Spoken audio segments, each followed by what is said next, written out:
make it. Right, now we're going to go back in. Now we're going to dive in.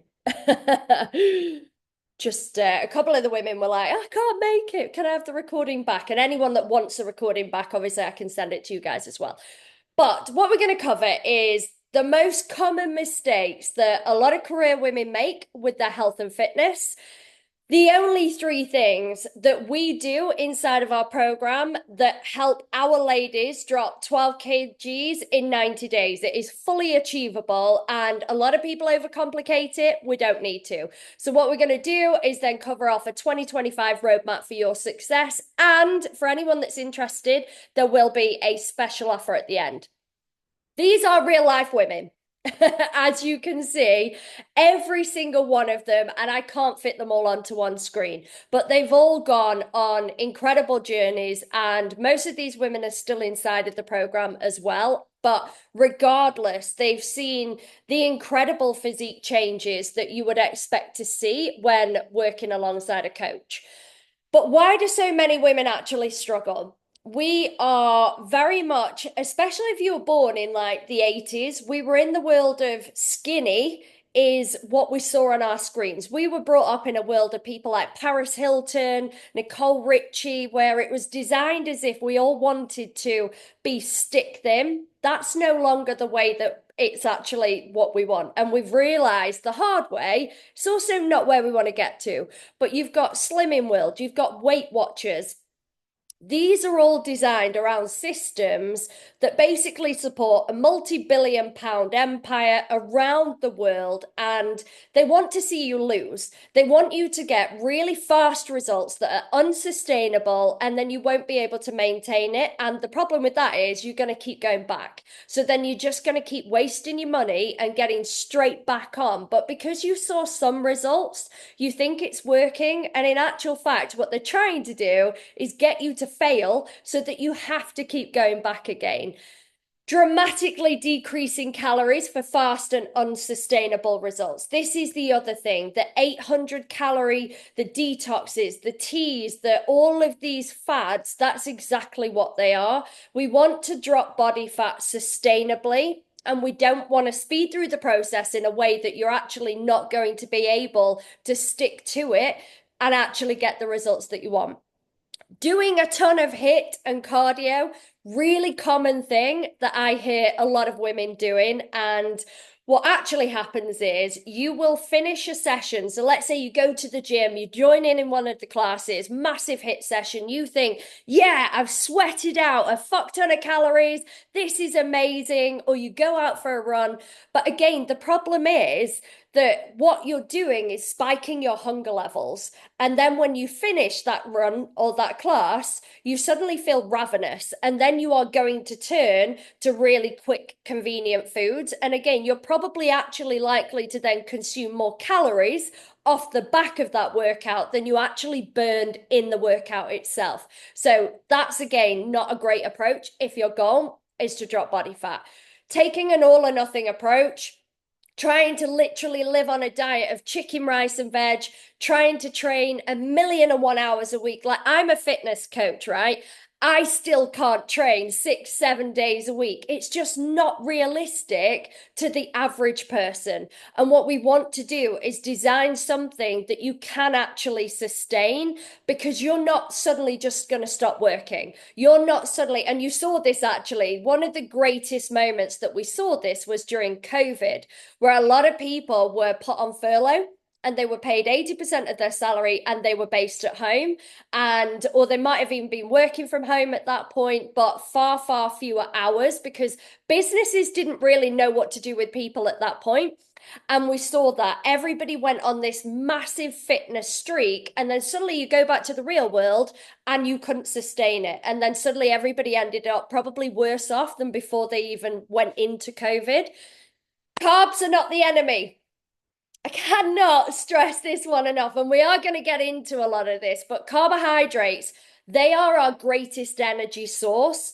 out of the three macro groups available to us, protein, fats, and carbs, carbohydrates are our greatest source of energy. Like anyone that's trying to push keto, anything like that, you don't need to overcomplicate it. Again, chocolate is a carbohydrate. We all presumably like a little bit of chocolate in our lives, and that's okay. We don't have to cut it all out. Shift work. So we work with police officers, nurses, doctors, again, anyone that's working nights, anyone that's working a slightly more complicated shift approach. This can also be another thing where it's something that you need to be aware of that can challenge what you're actually capable of achieving. Working with the PT again, so I made this mistake years and years ago. I went and got a PT. I wanted to change my physique. Don't make the mistake that I did. I came out after months of spending all my money and I looked exactly the fucking same. And I was like, amazing. And a PT's primary role is to personally train you in the gym. And the downside to that is it's not looking into your nutrition. It's not looking into your lifestyle.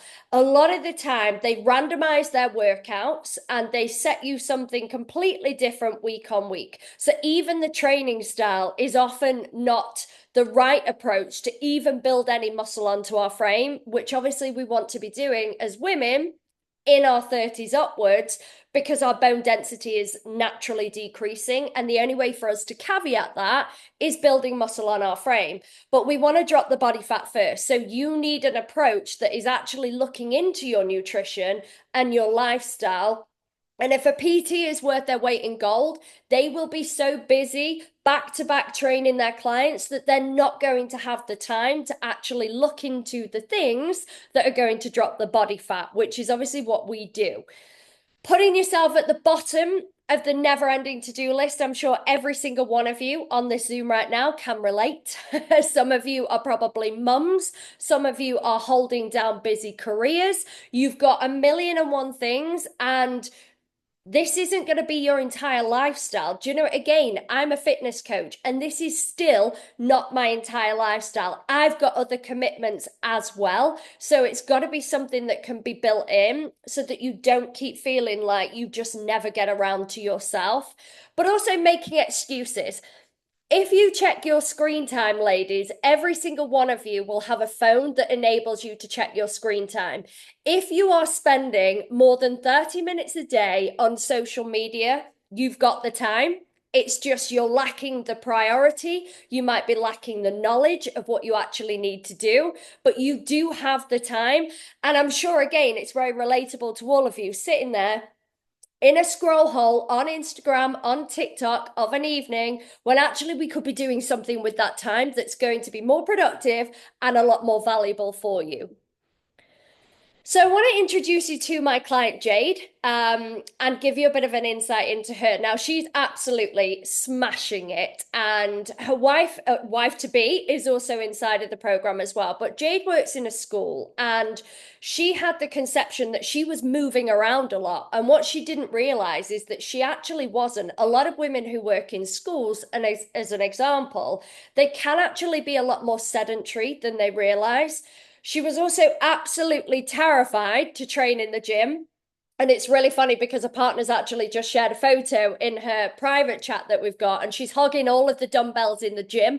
They're absolutely crushing it. But that was something that really terrified her, the idea of training in the gym, which again can be really normal for women where we feel like, I don't fully know what I'm doing in the lifting sections. I feel comfortable going to a class, but that's not going to get me to where I want to be. So how do you actually get started with the weightlifting side? Wedding on the cards, again, quite likable to a lot of ladies in their 30s, but she's lost over 20 pounds in 11 weeks and absolutely loves training in the gym. We've now got Mandy, who was absolutely terrified of failing because she'd done every single yo-yo diet on the planet. And some of this photo is actually a little bit older now. So a lot of these are pre-Christmas. So we've actually gone on to achieve even more than that in this time. But she'd had a PT before. And again, was a little bit worried about the concept because it just wasn't getting her the fat loss results that she actually knew that she needed. And it wasn't really a want. She knew that actually she didn't do something about this. She was going down a path that she didn't want to carry on going down. So we've worked together, like I say, it's over this now, but at this time it was 40 weeks and she's lost over 37 pounds. So it's almost a pound a week. But what this has done is also allowed her Christmas. It's allowed her to celebrate birthdays. She was at a concert for one of these weekends. And again, she's managed to do the whole lot sustainably and keep it going, which is the important thing. We've also got my client Helen, who was really, so Helen's really fucking busy. If you're busier than Helen, then do you know what I mean? You've got a lot going on.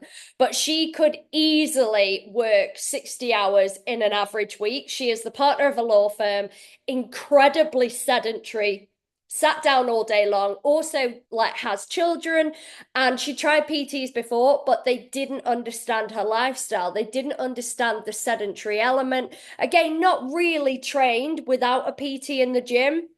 Fucking crushing it. I'm sure you can all agree. She looks absolutely sensational. And now she's on over 2,200 calories a day. And that is just, we're still in that reverse diet process. So, what we don't want to do is just drop the body fat and stop. We actually want to get you to understand how to reverse your calorie intake so we can find your new maintenance for your new physique. Because at this point, on the right, she's now got significantly more muscle than she did on the left. And she is moving significantly more than she ever dreamed possible. So, again, absolutely fantastic. This is me. So I did get a little bit chunky. I put on the body fat around, all of my body fat goes to the bottom of my stomach. It's never really gone to my legs. I also find it goes under my chin as well, which is amazing for me. But again, I got a PT, it didn't work.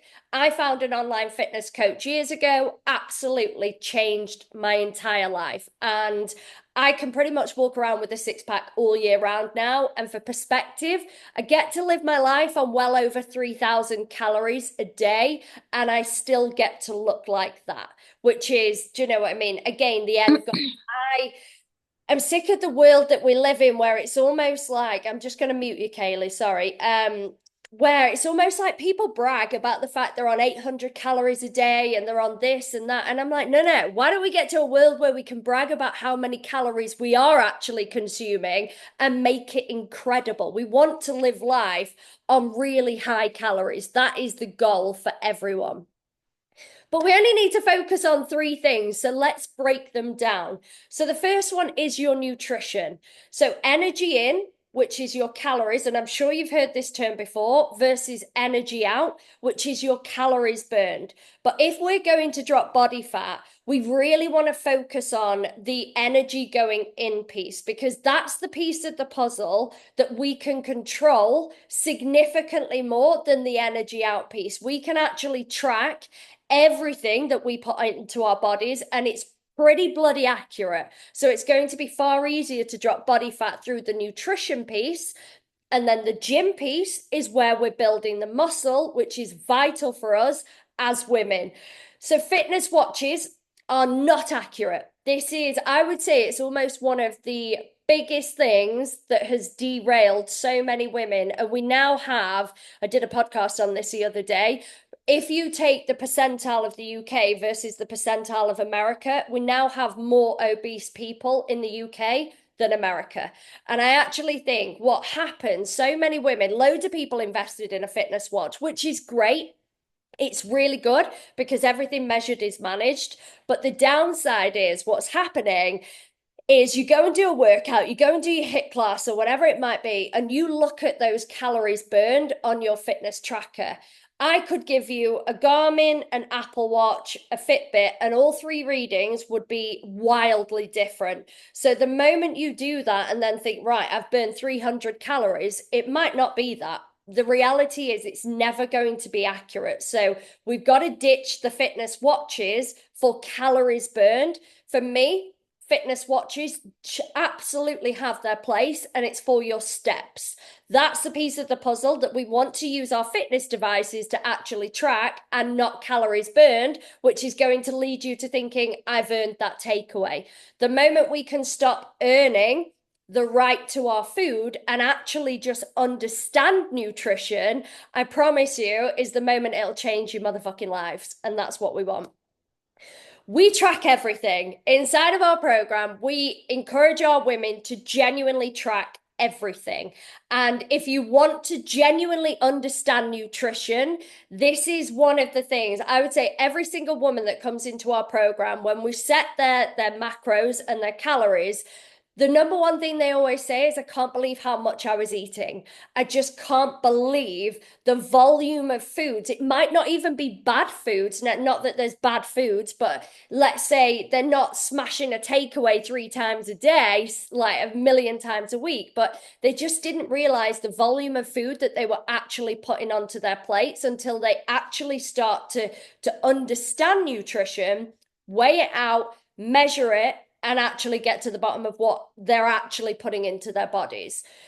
So, in terms of, we always encourage the food scales. You can literally get them on Amazon for a tenner.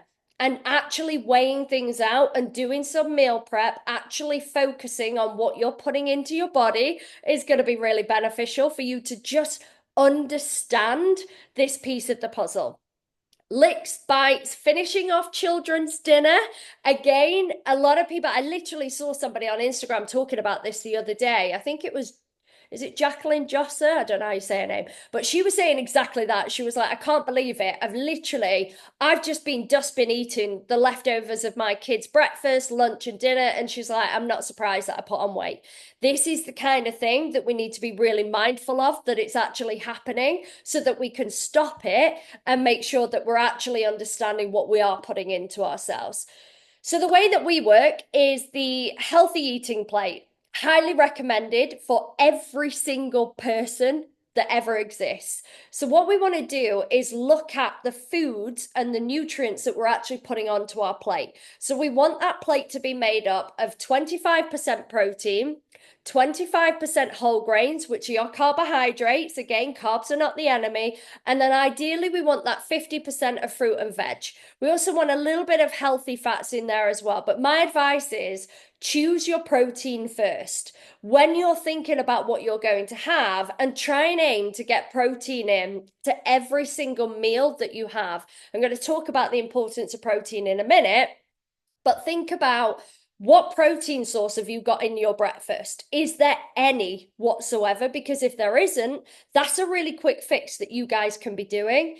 Then we want to think about same for dinner, same for, sorry, lunch and then dinner. Think about, where is my protein coming from in these dishes? And you're immediately going to get more protein into your day. But again, whole grains, what we want to do is try and aim for an 80-20 rule. 80% whole foods, 20% should be the things and the stuff that keep you ticking along and keep you feeling sane.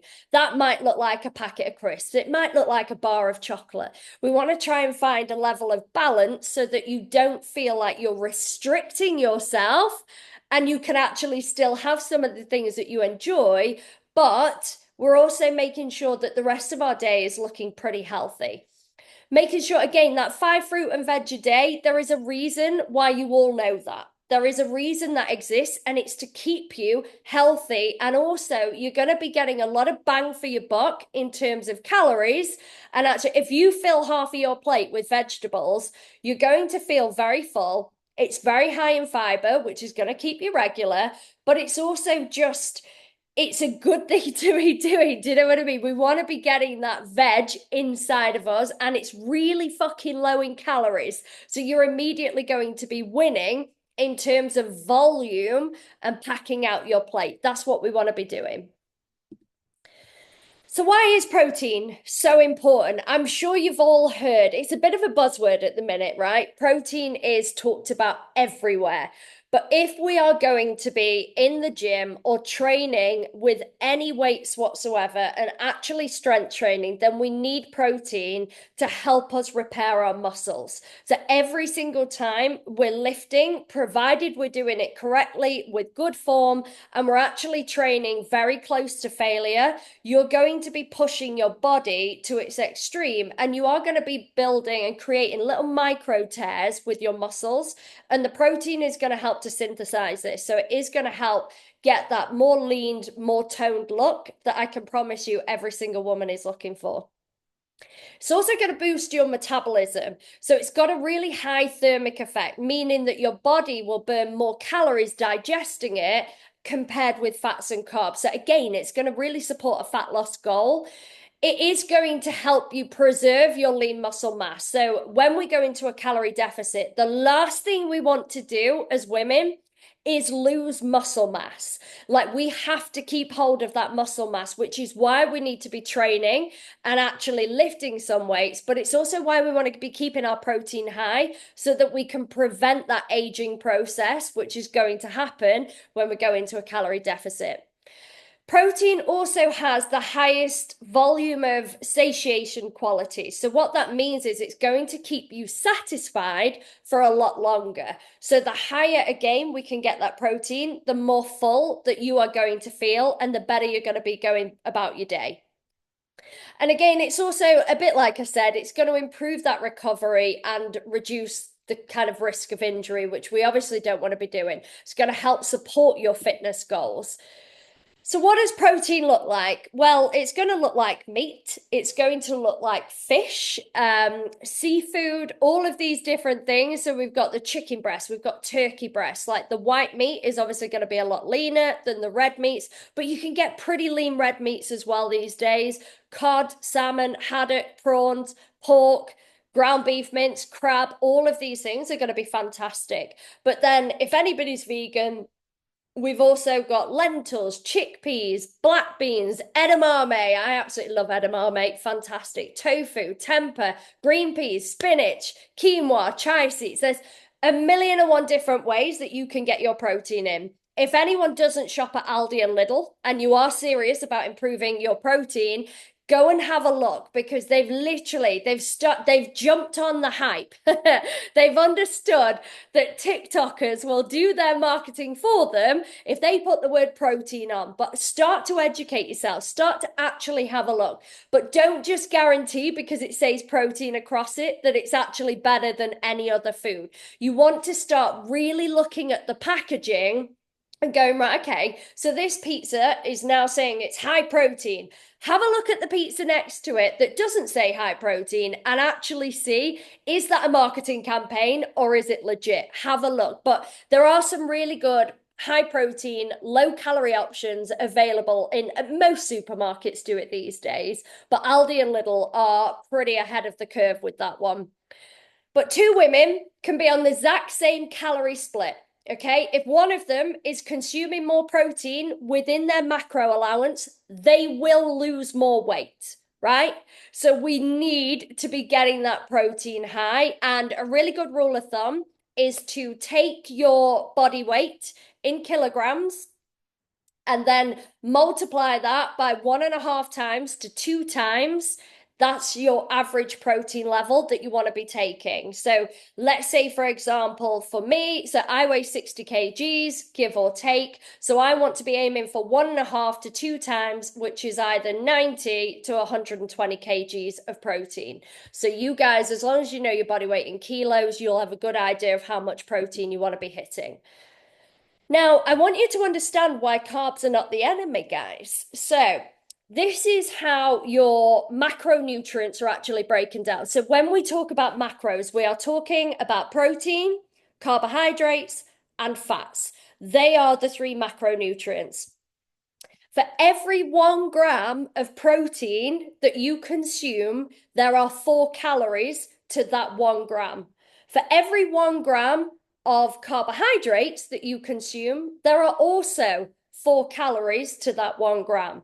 Whereas when it comes to fats, there are 9 calories per every 1 gram. So it is over double when you go for fats over carbs and protein. But we need all three as women to function to our highest standard. So this is what we're talking about. There is no such thing as a good food and a bad food. Everything is made up of macros and calories. But again, this is where I would also really urge you to get very, very good at looking at the packaging. So I remember this was a while ago. I went into Morrison's. I was having a look at salad cream in a calorie deficit, cutting in time for my holiday.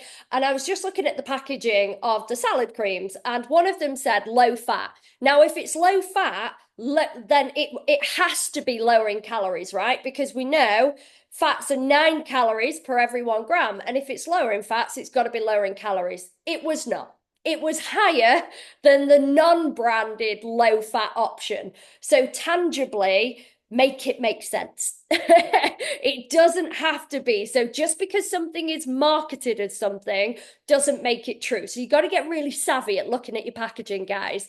But the reason why so many people cut out carbohydrates is because carbs are stored in the body as glycogen, which basically binds with water at about 3 to 4 grams of water per every gram of carb that you have. So you will hold on to water, is what I'm saying. So if you consume grams of carbohydrate, that is going to show up in your body as water weight, which is why when you see people say, I've cut out carbs and I've lost so much body weight, we don't want to lose body weight. We want to lose body fat. The water weight is not the enemy. Water weight is going to come and go, and it's going to fluctuate throughout the month, and that's not a problem.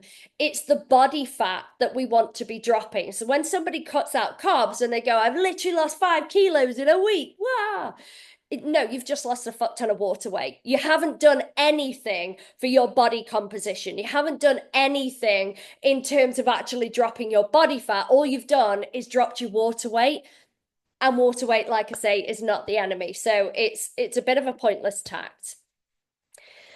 One of our primary focuses, and obviously we work with exceptionally busy, high achieving career women. And one of the most, I'd say it's probably the common denominator between a lot of the women that we work with, not everybody, but 90% of them, I would say, is they don't realize how sedentary they are. And I am also sedentary, by the way. I am an online fitness coach. I sit behind my laptop all day, every day. I'm behind my phone, I'm behind my laptop, and I sit here planted for hours and hours of an average day while I'm going through everybody's different stats, different metrics, building out different meal plans. That's what I'm doing. I'm also highly sedentary. But I also make a very fucking conscious effort to make sure that I don't stay in that sedentary category. I physically force myself to move throughout the day. But the reason why this is so important is when we are working out your macro allowance. If you are highly sedentary, we are working you out on a multiplier of 1.2 of your base metabolic rate. Your base metabolic rate is the calories that you would burn if you did absolutely nothing in a day. So we're working on a really, really low multiplier. Whereas when you actually get into a moderately active lifestyle, we're working on a 1.55 times multiplier. So you immediately get a higher level of access to calories, even if we're putting you into a calorie deficit to drop body fat. So it is our primary focus to get every single woman that we work with immediately out of being sedentary. Now, if you're nowhere near 10,000 steps a day, we're not going to set you those overnight and go and climb mountains every day. Just feel like this real big uphill battle. But we're going to move you out of sedentary as fast as we can get you, because I can promise you, being sedentary is, so everybody believes the metabolism slows down. I'm getting older. My metabolism has slowed down. No, it hasn't. You have. You've slowed down. We now have a world of working behind laptops that we didn't used to do in the industrial ages. Do you know what I mean? You go back years and years, everybody was moving. And nobody had cars en masse like we have available to us today. So start thinking about, how can I increase my movement every single day. Even an extra 15 minutes is going to go a long way. Top tip, if you're really struggling, go buy a dog. It's a great way to get those steps in. I promise you, anyone that's got a dog, you got to walk it. Do you know what I mean? It might not be a practical solution, but it definitely works. So you've got to get moving, guys. You've got to find a way, park further away, start getting out to the gym, start going on a walk. The weather is going to get better, but guess what? We live in the UK. Suck it up. Like, it is going to rain outside. Another thing that actually there's been a massive movement inside of our program lately. I did a reel on it the other day about a walking pad. For just over 100 quid on Amazon, you can get a walking pad. So if you want to do your steps literally sat in front of Netflix, or you want to actually get a desk at home if you're working from home, or some offices, we've actually had some of the women inside of the program say that their employers are now looking at getting them walking pads and standing desks and putting them in meeting rooms, which is absolutely incredible. We've also got Caroline. She works 23 floors up. She is walking up and down those stairs every single day now. She does not take the lift anywhere. She is getting her steps in and she's making it her mission. So it's just about considering, how can you actually do that? So I just talked about your step goal and the concept of 10,000 steps a day. Now, the reason why this is so important is, so I mentioned your BMR, your base metabolic rate, which is where the majority of our calories are burned, even doing nothing. So you burn more calories while you are asleep than you do at any other point in the day. But then we've got non-exercise activity thermogenesis, which equates to around 15% of the calories burned. And this is your organic movement. This is your steps throughout a day. So this actually burns more energy. If you can get as close to that 10,000 steps a day, it will burn more calories, more energy than actually going and doing a HIIT workout. So if you can make that a part of your lifestyle, I can guarantee you, you will be more successful than if you don't bother and you just try and get to the gym and do a HIIT workout 2-3 times a week. Just try and get some bloody steps in. That, honestly, it is absolutely vital to, again, trying to get on top of any body fat goals. We are massive on the weightlifting piece. We are massive on this for so many reasons. And one of the biggest ones is because it changed my life. And it changes every single woman's life who steps foot inside our program. And if anybody on here is perimenopausal, then welcome to the world of weightlifting. It's non-compromisable. To me, the moment your 30th birthday hits is the moment that strength training should be a factor in your life, and it's not a compromise. You need to be doing it. Like I say, we are dropping bone density, and it actually happens far more rapidly when you enter the perimenopausal phase. So like I say, if anybody is in that's watching this, you've got to get your movement in terms of strength training. It is vital. But if you want to be able to grow old and actually slow down the aging process, welcome to strength training. This is literally the new age of what women should be doing. And it doesn't have to happen in the gym. You can easily do this with some dumbbells, some weights at home. That's a misconception that you've got to smash yourself in the gym 7 days a week. It is not true. But we need this, and that's what we want to be thinking about as our exercise.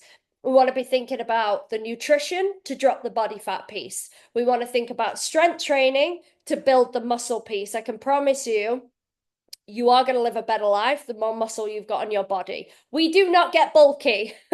We don't have the testosterone that men have to get absolutely jacked. It is, unless you are going to start taking steroids, which we don't coach over here, and I'm going to assume you guys are not interested in that life, you're not going to get jacked. It does not physically happen. It takes a really, really long time to even build the tiniest amount of muscle on your physique. So I'm losing my voice. I get really passionate about this part. We want to be sticking to training plans. Like I was speaking to a woman earlier, She actually went and did two of the lifting sessions that I gave her the other day, and she was like, I could not believe it. Every single part of my body, she was like, I can feel everything.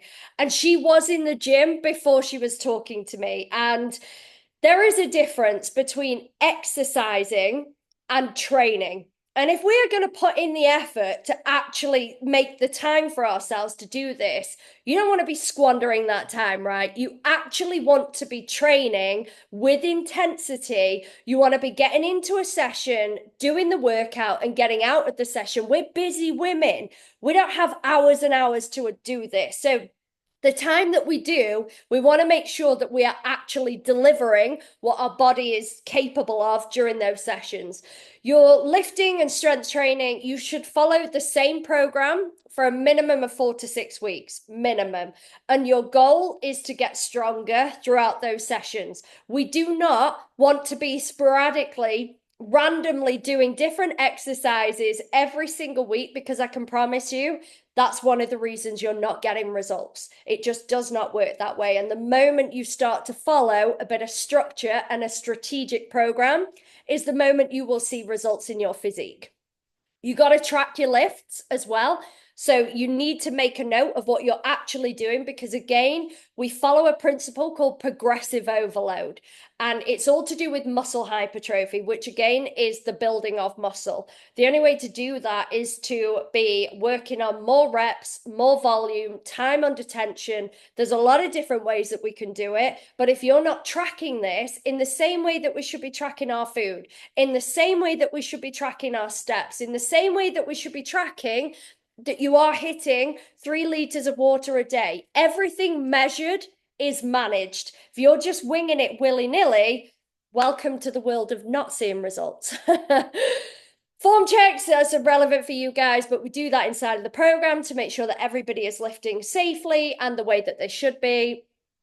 And a really good rule of thumb for anyone that has already started to lift is, let's say, for example, you're aiming, so muscle hypertrophy occurs within around an 8 to 12 rep range, but let's take the example of 10 reps. So if I were to program you 10 reps on the leg extension, if you can do more than 13 with the weight that you've chosen, you need to start increasing the load. You've got to start increasing that weight, because otherwise, if you're just repping and repping and repping and repping and repping, one, you're just wasting time when you could actually do that workout more effectively and a lot more efficiently. But two, you're not going to see that development in your physique that you're looking for. Tonality, when somebody says, I want a toned body, toned is muscle.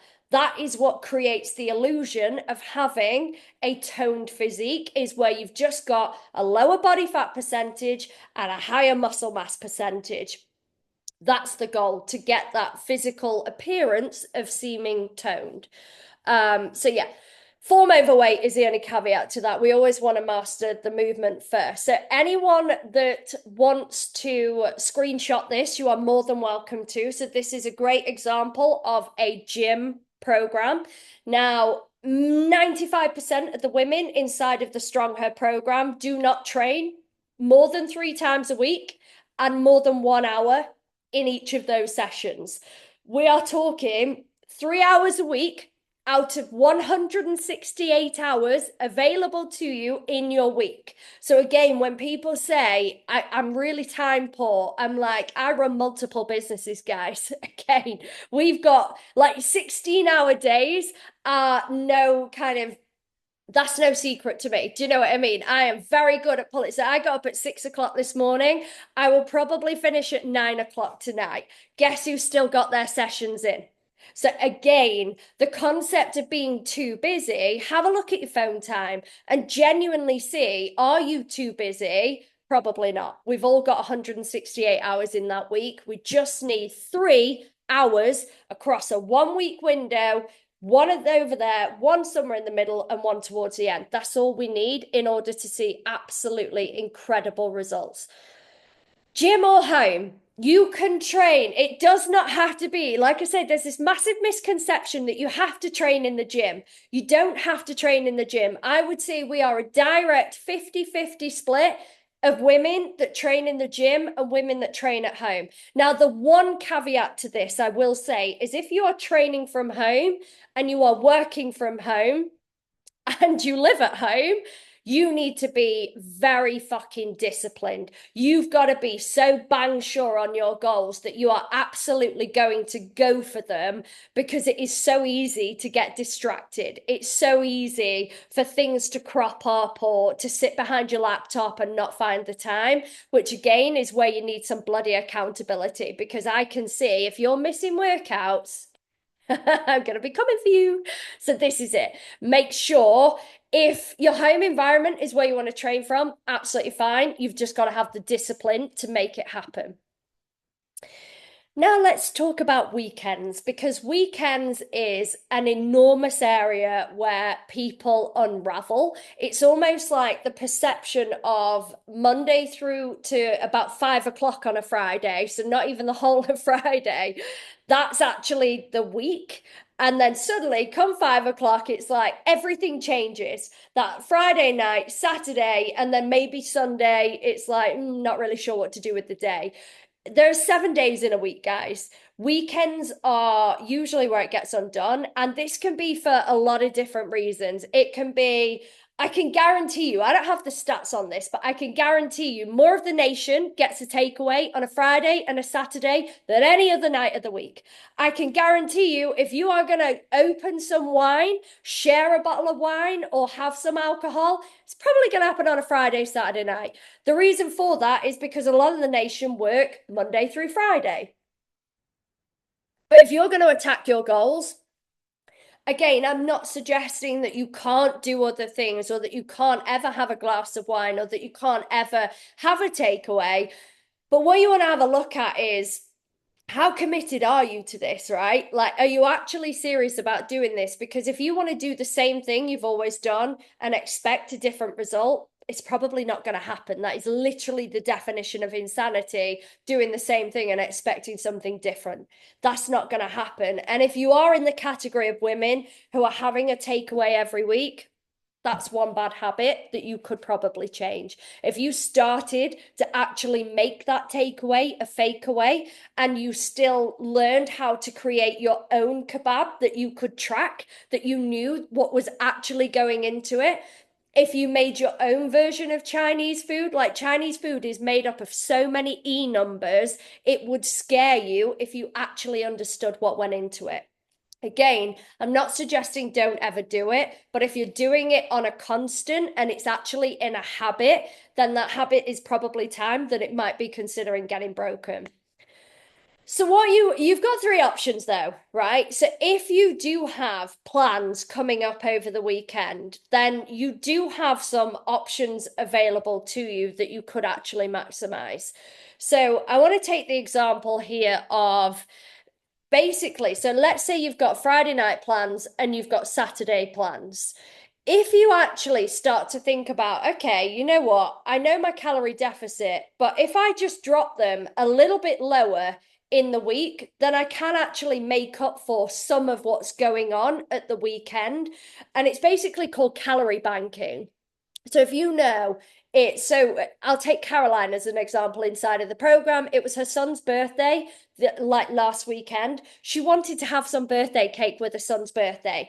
Absolutely, so she fucking should. Do you know what I mean? Again, the whole process should not be militant. It's all about finding sustainable balance, and that's exactly what we did. So all she did was bring her calories down Monday through Friday by 100, and that bought her 500 calorie piece of cake. And do not make any mistakes. These cakes are high in calories. Thomas's mum, my partner's mum, she, fiance now, I forget to say that, but I should. She actually makes a 17,000 calorie cake. I went through every single ingredient with her because this thing, let me tell you, it's a taste sensation. Literally, like, it's incredible. But I was like, I want to know exactly how much sugar, exactly how much flour, the eggs, everything. 17,000 calories in this cake. And you suddenly go, oh my God. So even if, and it wouldn't, but even if that cake got split 17 weighs, that's 1,000 calories. The average caloric intake for a woman is 2,000 calories. It's like you burn. Do you know what I mean? It can happen so easily. But this is why when you become educated on what you're putting into you and you become educated around understanding all of these pieces of the puzzle, you can start to make your decisions differently. And then you can start to go, you know what, do I need that cake?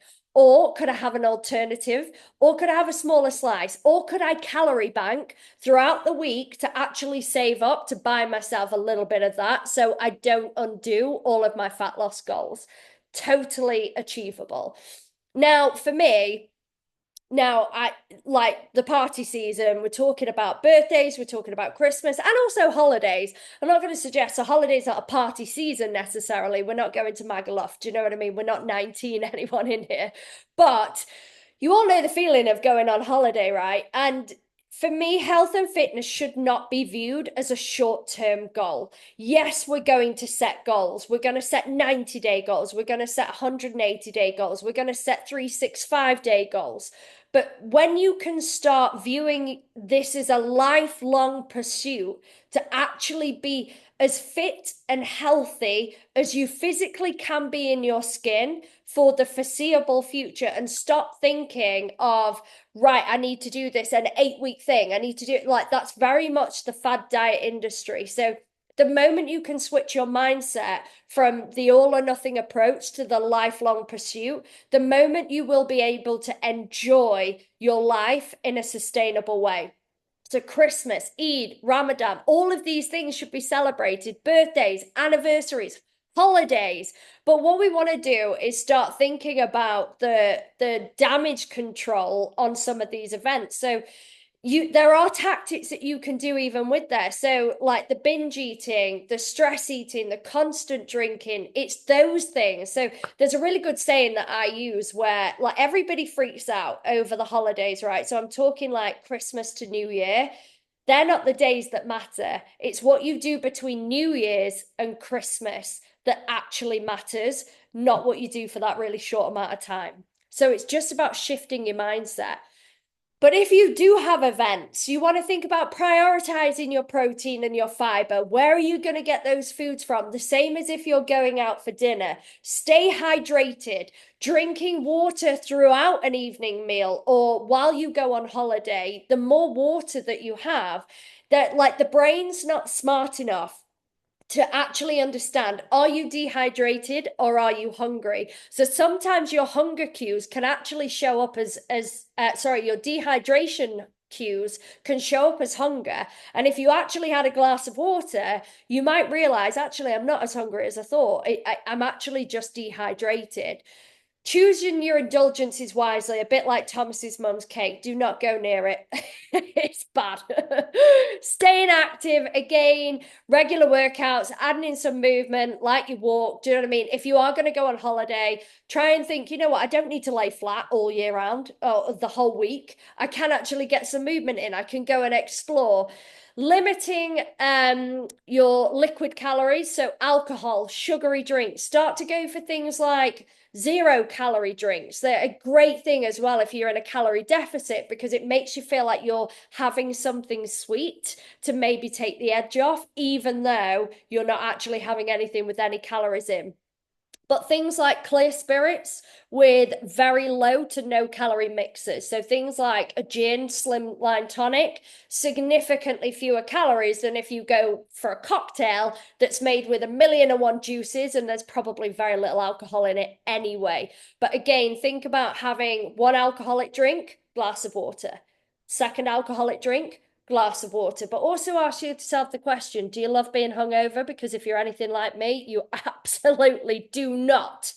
And then what you're likely to do is go out, get smashed, and then it derails your whole next day. You're going to turn to the really shit convenience foods. It's going to drive you to start to think about, again, as a lifestyle, where do you sit with alcohol? Like it's a massive poison. And I'm not saying go teetotal, but I'm just saying consider how much alcohol are you currently putting into your system? Could that be a quick win for you? Skipping meals.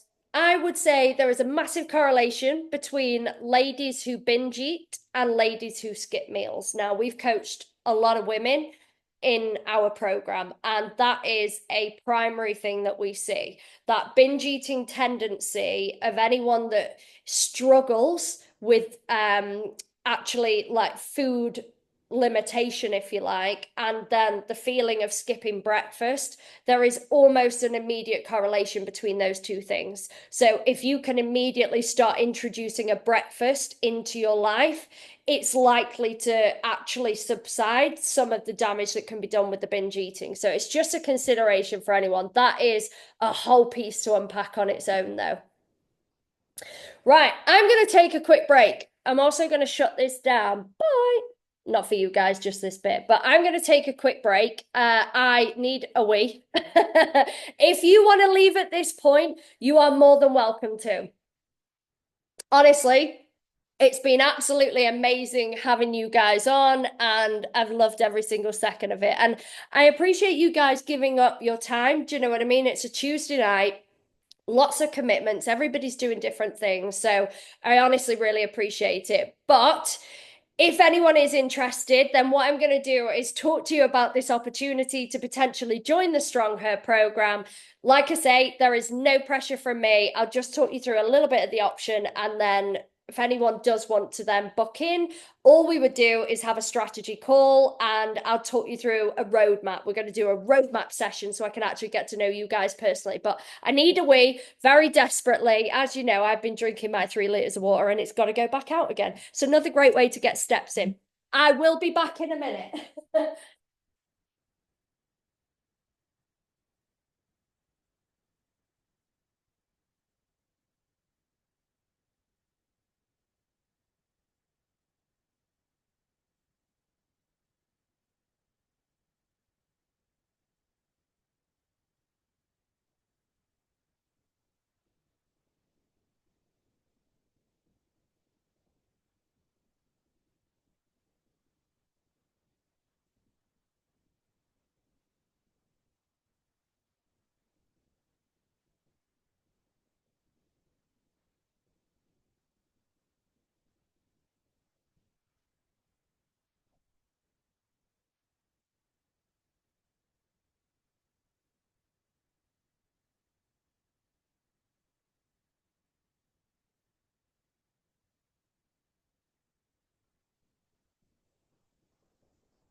Oh, that's better. I needed that. Right, so let me just move on to the next slide. So, again, you're all incredible. It's amazing to have had you all on. But what I've done for anyone that is remotely interested in really understanding how we work or how things go, what you can do is there is a QR code. What I'm going to do is also, I'll put it in the chat in a moment. I can't actually access the chat, I don't think, while I'm screen sharing. But if you use your phone, hover it over that QR code, then what you can do is book in for a one-to-one road mapping session. This is where I can actually tailor everything to you, understand exactly where you're at, exactly what you tried before, where you want to get to, and we can actually delve right into you.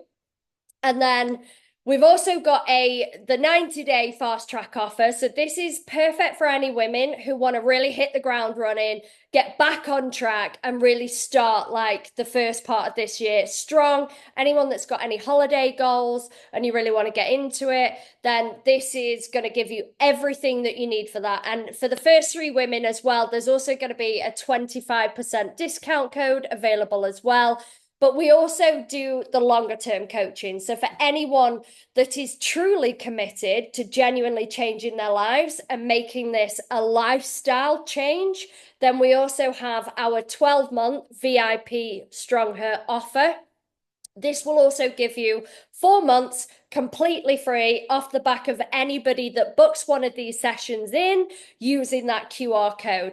We're also, as an amazing incentive, giving you over £1,000 worth of bonuses on top of that. So It is an incredible offer. This is a webinar only offer, both of those ones. And that's basically where we're at. So all you have to do, scan the QR code. So like I say, just put your phone up to the screen, scan the QR code, and I will just put, oh, I can see the chat. Hang on. Let me just see if this works. No, it's not going to work. Let me just grab the actual link. Why aren't you closing? There we go. Right. Let me see. Oh, hell. Where have you gone? Where have you gone? I did have it copied, and now, oh, let me just move you guys down. Right, here we go. Copy link. Right, back we go. Where are we? This one.